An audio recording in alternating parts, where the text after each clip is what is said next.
Good morning friends. हम पिछली कक्षा में हम राजनीतिक आधुनिकीकरण के बारे में हमने पढ़ा था कि किस प्रकार से राजनीतिक आधुनिकीकरण हम किसे कहते हैं, और राजनीतिक आधुनिकीकरण के हमने सामान्य अर्थ, उसकी विशेषताएं और किस प्रकार से जो है उसके हमने देखे थे कि राजनीतिक आधुनिकीकरण के जो भी प्रारूप हैं उनके बारे में हमने पिछली कक्षा में आपको स्पष्ट रूप से बताया था। तो अब आपके जो है राजनीतिक आधुनिकीकरण के बाद में आपके सिलेबस में अगला टॉपिक है राजनीतिक विकास। तो देखिए, राजनीतिक विकास एक बहुत ही प्रमुख अवधारणा है जो 1960 के बाद में राजनीति विज्ञान में जो है इसकी शुरुआत हुई। और किस प्रकार हम देखते हैं, जैसे कि हमने आधुनिकीकरण में देखा था कि राजनीतिक आधुनिकीकरण में जो एशिया, अफ्रीका, लैटिन अमेरिका के दूसरे महायुद्ध के बाद में जो विकासशील देश थे वो अपने आप को विकसित देशों की राजनीतिक व्यवस्था में अपने आप को जो है उस तरह से उसके स्तर तक पहुंचने के लिए प्रयत्नशील रहे। और हमने देखा कि किस प्रकार से जो है एक राजनीतिक व्यवस्था जो है वह विकसित राजनीतिक व्यवस्था के लक्षणों को जो है ग्रहण करने के लिए हमेशा तत्पर रहती है। तो इस प्रकार राजनीतिक विकास जो है उसमें हम देखते हैं कि किस प्रकार हम किसी व्यवस्था में देखते हैं कि उसमें राजनीतिक विकास हमें दिखाई देता है। तो देखिए, राजनीतिक विकास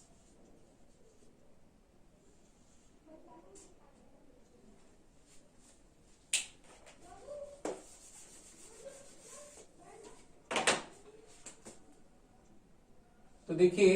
राजनीतिक विकास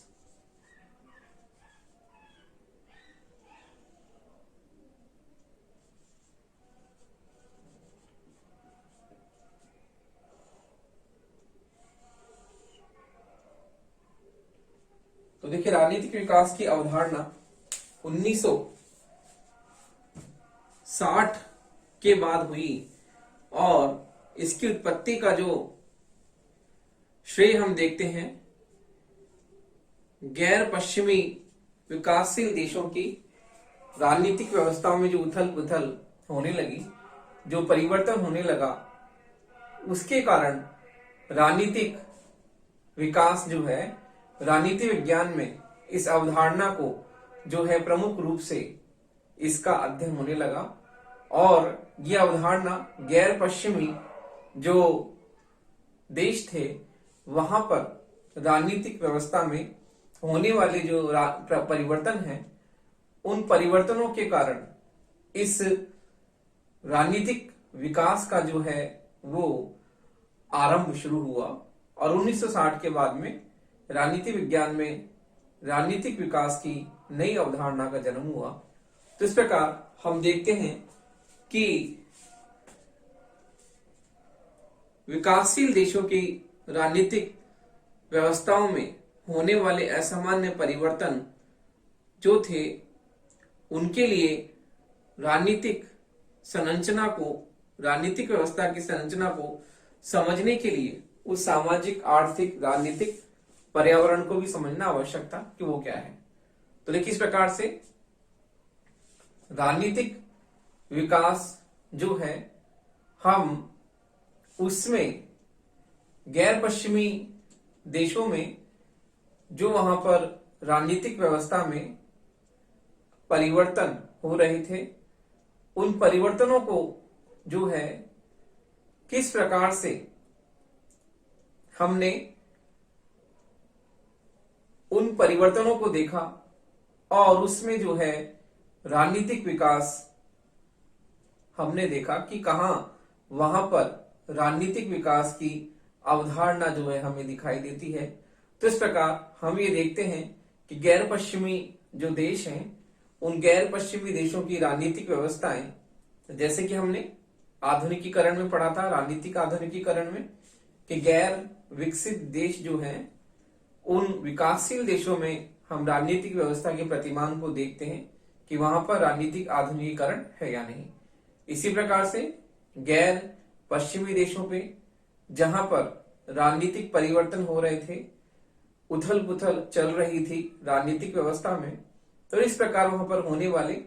परिवर्तनों में हमने इस बात को देखा कि वहां पर राजनीतिक विकास कितना है, क्योंकि उसका प्रतिमान विकसित देशों की राजनीतिक व्यवस्था में हमें देखने को मिला कि विकसित देशों में हम देखते हैं किस प्रकार से वहां पर राजनीतिक व्यवस्थाएं लोकतांत्रिक रूप में वहां पर जो है शासन हो रहा है, और वहां पर किस प्रकार से हम ये देखते हैं कि राजनीतिक व्यवस्था एक विकसित देश में किस प्रकार जो है सही ढंग से कार्य कर रही है। तो वो प्रतिरूप जो था विकसित देशों में हम देख रहे थे, तो उसे हम राजनीतिक विकास का प्रतिमान कह सकते हैं। और इसी प्रकार से गैर पश्चिमी देश भी उस पैमाने को प्राप्त करने के लिए निरंतर जो है प्रयत्नशील रहे कि वो वहां पर हम देखते हैं कि वहां पर राजनीतिक विकास है या नहीं। तो उस देश की राजनीतिक व्यवस्था में हम विकास के प्रतिमान को देखते हैं, तब हमें मालूम चलता है कि वहां पर राजनीतिक विकास जो है किस स्तर तक है। तो देखिए, राजनीतिक विकास की अवधारणा में हम देखते हैं कि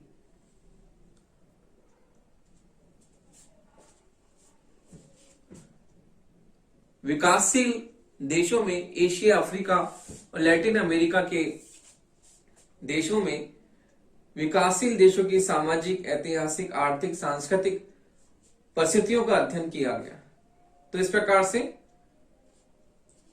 वहां पर होने वाले राजनीतिक व्यवस्था में जो विभिन्न परिवर्तन हो रहे थे, उन परिवर्तनों के फलस्वरूप राजनीतिक विकास की अवधारणा का क्या हुआ, आरंभ हुआ, इस उपागम का जन्म हुआ।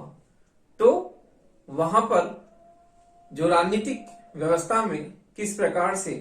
परिवर्तन हो रहे थे, उन परिवर्तनों को देखते हुए और उन परिवर्तनों के अध्ययन के लिए जो है राजनीतिक विकास की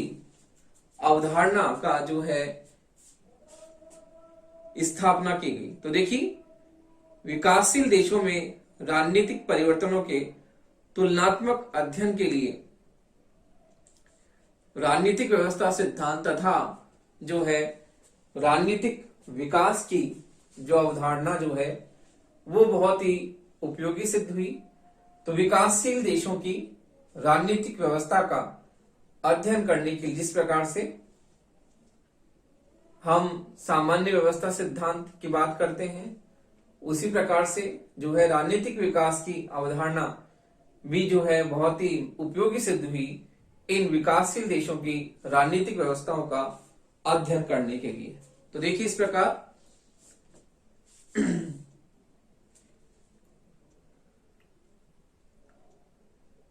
हम ये देखते हैं कि विकासशील देशों में होने वाले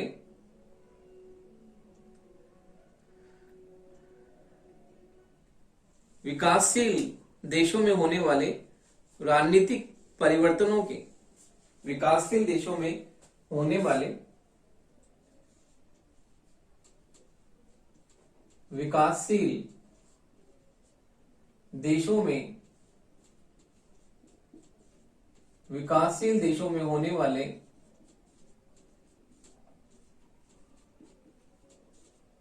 राजनीतिक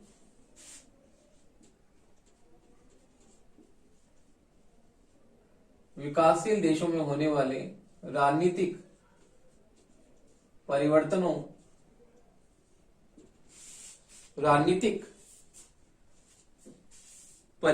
के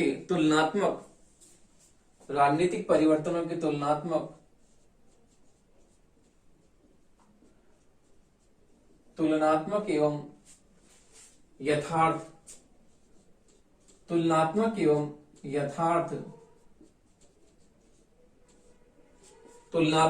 यथार्थ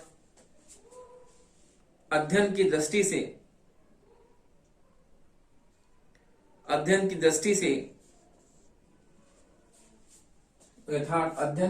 से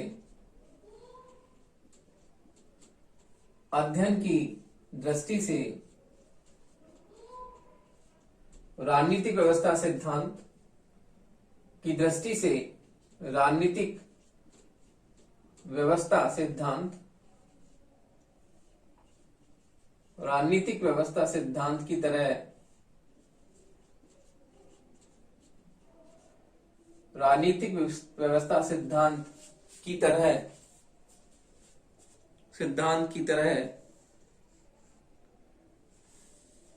राजनीतिक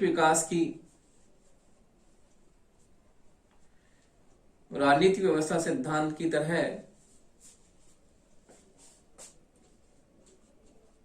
राजनीतिक विकास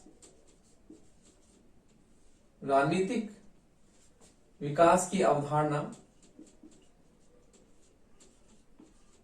राजनीतिक विकास की अवधारणा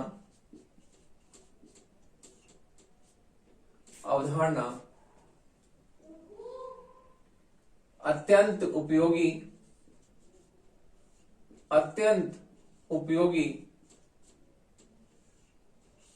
राजनीतिक व्यवस्था सिद्धांत की तरह राजनीतिक व्यवस्था की अवधारणा अत्यंत उपयोगी सिद्धांत के रूप में प्रयुक्त हुई। तो देखिए इस प्रकार से राजनीतिक विकास की अवधारणा जो है विकासशील देशों में होने वाले राजनीतिक परिवर्तनों के तुलनात्मक एवं यथार्थ अध्ययन के लिए, जैसे कि संरचनात्मक प्रकारात्मक उपागम, जैसे कि राजनीतिक व्यवस्था सिद्धांत, ये सब उपागम जो है अस्तित्व में आए कि इनका अध्ययन अधिक यथार्थवादी और तुलनात्मक ढंग से किस प्रकार किया जाए इन देशों की राजनीतिक व्यवस्था में होने वाले परिवर्तनों के लिए। तो उसके लिए राजनीतिक विकास की अवधारणा भी जो है बहुत ही अत्यंत उपयोगी सिद्ध हुई इन देशों में होने वाले परिवर्तनों के अध्ययन के लिए। तो इस प्रकार हम देखते हैं कि राजनीतिक विकास की अवधारणा जो है इन अन्य उपागमों से भी अधिक उपयोगी सिद्ध हुई है। तो अब हम राजनीतिक विकास का अर्थ एवं परिभाषा देखते हैं कि राजनीतिक विकास का अर्थ परिभाषा क्या है।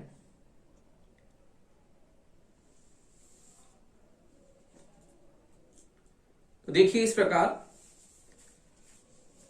राजनीतिक विकास का अर्थ एवं परिभाषा हम देखते हैं वो क्या है।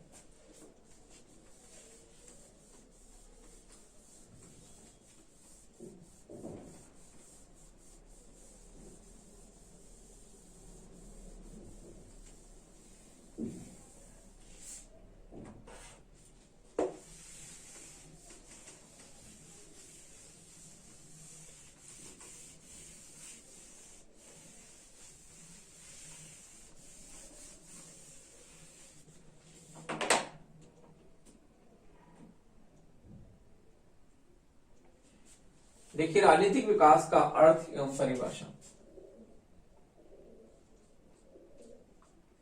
राजनीतिक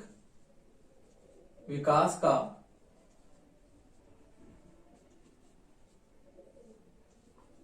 अर्थ एवं परिभाषा।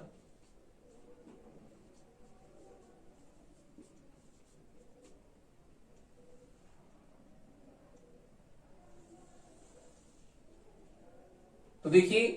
द्वितीय महायुद्ध के बाद द्वितीय महायुद्ध के बाद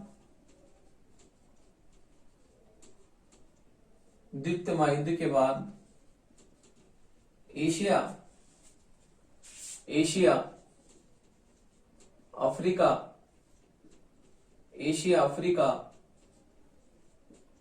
और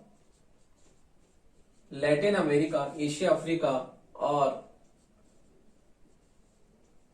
लैटिन अमेरिका के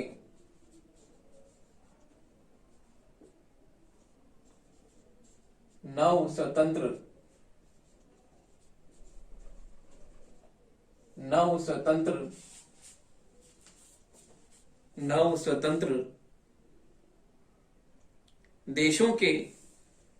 देशों में होने वाले नव स्वतंत्र देशों के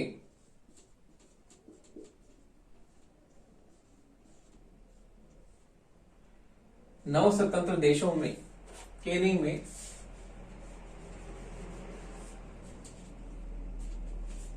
नव स्वतंत्र देशों में होने वाले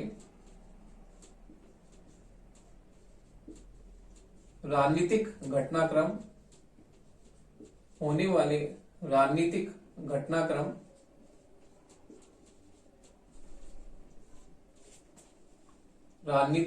घटनाक्रम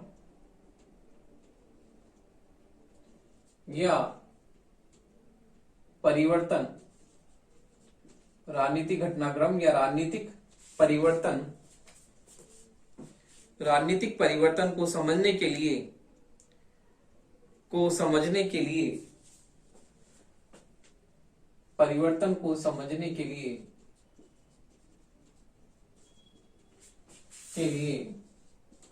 राजनीतिक विकास उपागम की अवधारणा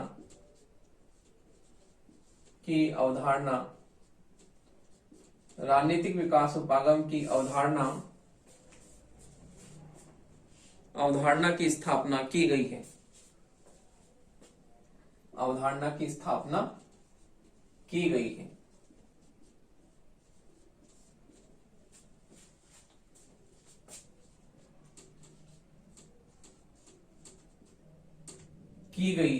तो देखिए इस प्रकार,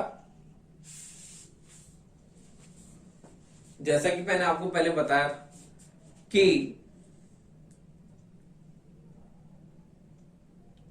तो देखिए इस प्रकार राजनीतिक विकास जो है इन देशों में होने वाले राजनीतिक परिवर्तन की क्या करता है,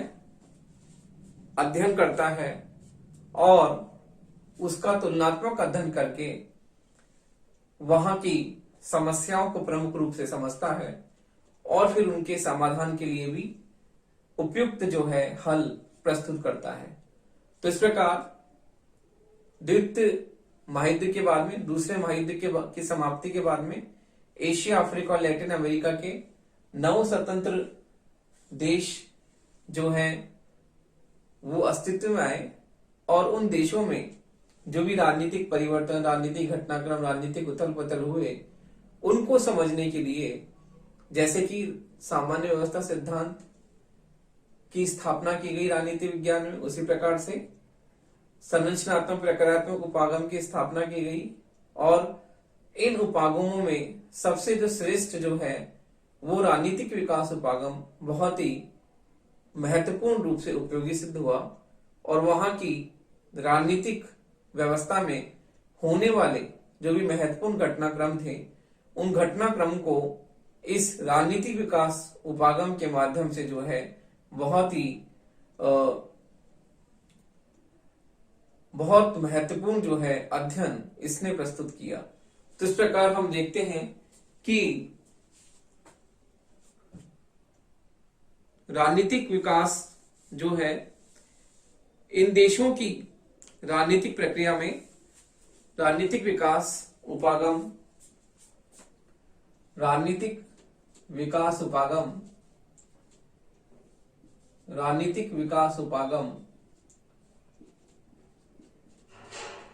इन देशों की राजनीतिक विकास उपागम इन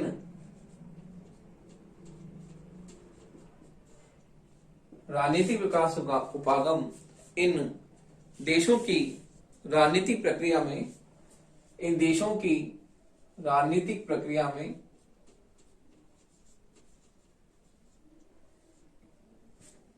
इन देशों की राजनीतिक प्रक्रिया में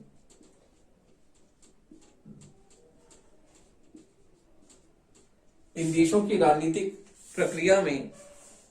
विभिन्न स्तरों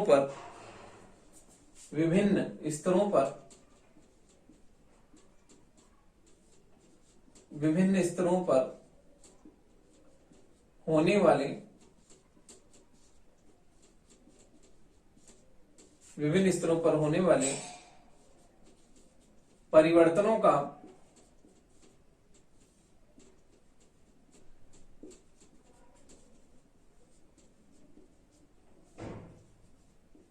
होने वाले परिवर्तनों का अध्ययन करता है।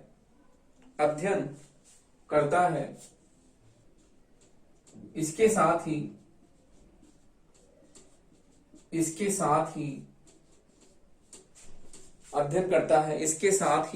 राजनीतिक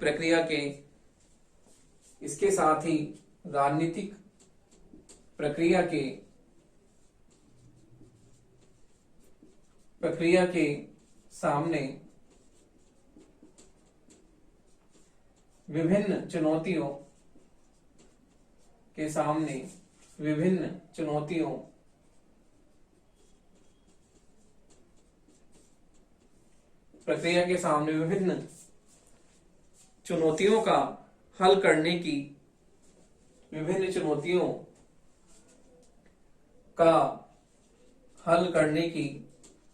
का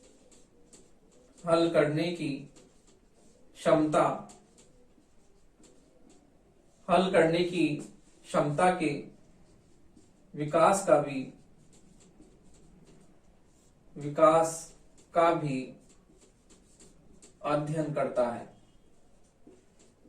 अध्ययन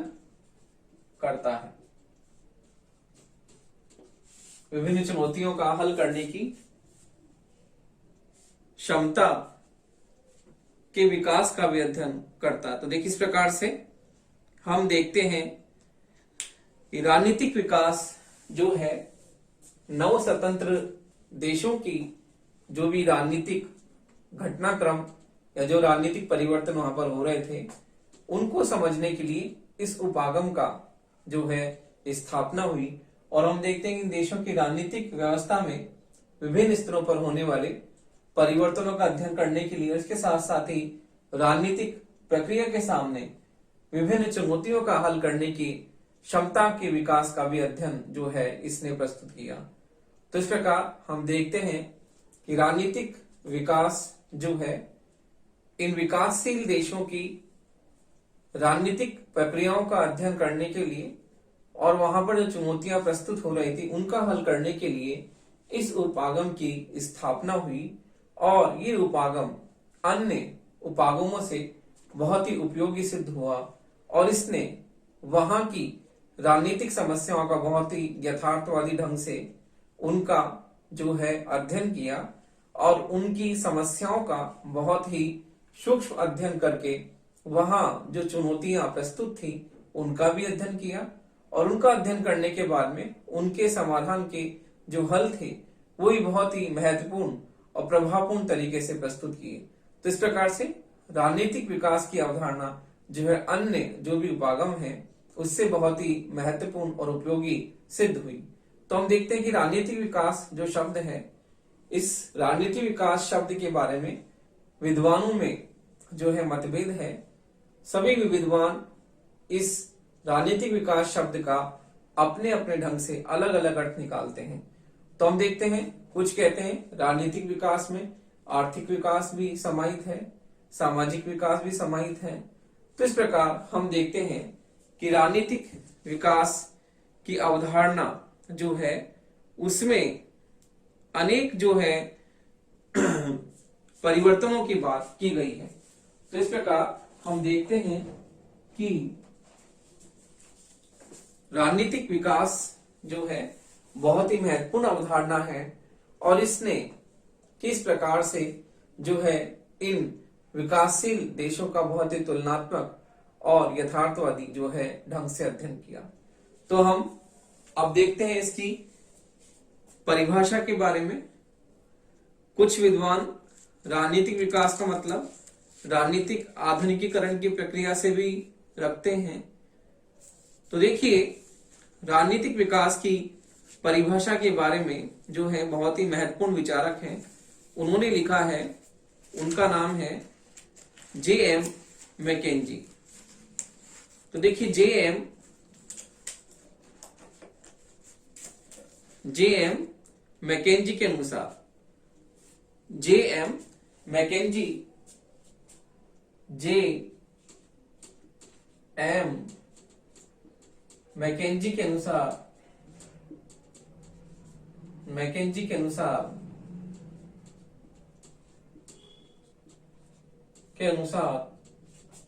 राजनीतिक विकास का, राजनीतिक विकास का अर्थ, राजनीतिक विकास का अर्थ, राजनीतिक विकास का अर्थ है, अर्थ है, अर्थ है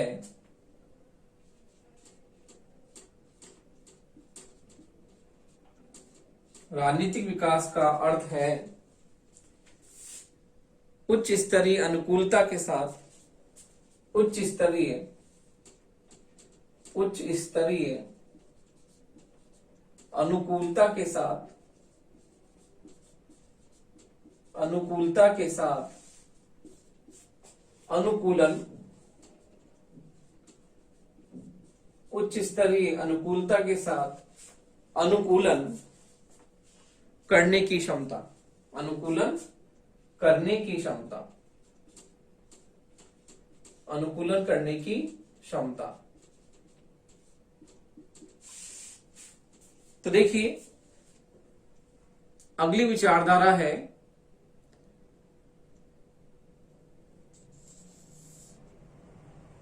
अगली परिभाषा है अल्फ्रेड डायमेंट, अल्फ्रेड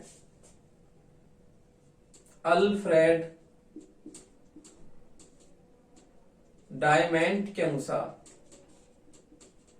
अल्फ्रेड डायमेंट के अनुसार राजनीतिक विकास, राजनीतिक विकास, अल्फ्रेड डायमेंट के अनुसार राजनीतिक विकास ऐसी प्रक्रिया है, राजनीतिक विकास ऐसी प्रक्रिया है जो लगातार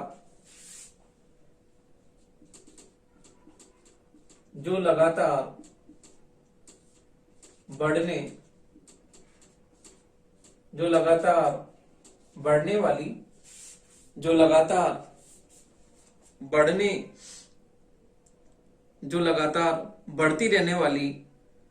सामाजिक समस्याओं के, जो लगातार जो लगातार बढ़ती रहने वाली, बढ़ती रहने वाली, गलत हो गया, जो लगातार बढ़ती रहने वाली, जो लगातार बढ़ती रहने वाली सामाजिक समस्याओं, बढ़ती रहने वाली सामाजिक समस्याओं, रहने वाली सामाजिक समस्याओं के हल, सामाजिक समस्याओं के हल के लिए, हल के लिए संस्थागत ढांचे, संस्थागत ढांचे का निर्माण, संस्थागत ढांचे का निर्माण करती है, संस्थागत ढांचे का निर्माण करती है। तो देखिए इस प्रकार संस्थागत ढांचे का निर्माण करती है। तो इस प्रकार देखिए विचारकों ने अलग अलग परिभाषाएं जो है राजनीतिक विकास की दी है और उन्होंने बताया है कि किस प्रकार जो है राजनीतिक विकास जो है समाज की उच्च स्तरीय अनुकूलता के साथ में क्या करना है, अनुकूलता के साथ अनुकूलन करने की क्षमता है। तो देखिए राजनीतिक विकास का अर्थ जैसा कि मैकेंजी ने बताया कि उच्च स्तरीय अनुकूलता के अनुकूलन करने की क्षमता, अर्थात निरंतर जो है विकास की ओर अग्रसर रहने की क्षमता को क्या करना, विकसित करना। इसी प्रकार से डायमंड की परिभाषा के अनुसार राजनीतिक विकास ऐसी प्रक्रिया है जो लगातार बढ़ती रहने वाली सामाजिक समस्याओं के हल के लिए संस्थागत ढांचे का निर्माण करती है। तो देखिए, इस प्रकार से हम राजनीतिक विकास की जो परिभाषाएं जो विचारकों ने अलग अलग दी है, उसके अनुसार ये कह सकते हैं कि राजनीतिक विकास जो है एक ऐसी प्रक्रिया है जिसमें हम देखते हैं कि निरंतर बढ़ने के लिए जो है इसमें बात की जाती है कि हमेशा जो व्यवस्थाएं हैं वो उच्च स्तरीय व्यवस्थाओं में क्या हो, परिवर्तित हो। तो इस प्रकार राजनीतिक विकास की जो प्रक्रिया है वो उच्च स्तरीय अनुकूलता के साथ में अनुकूलन करने की क्षमता का क्या करना है, विकास करना है।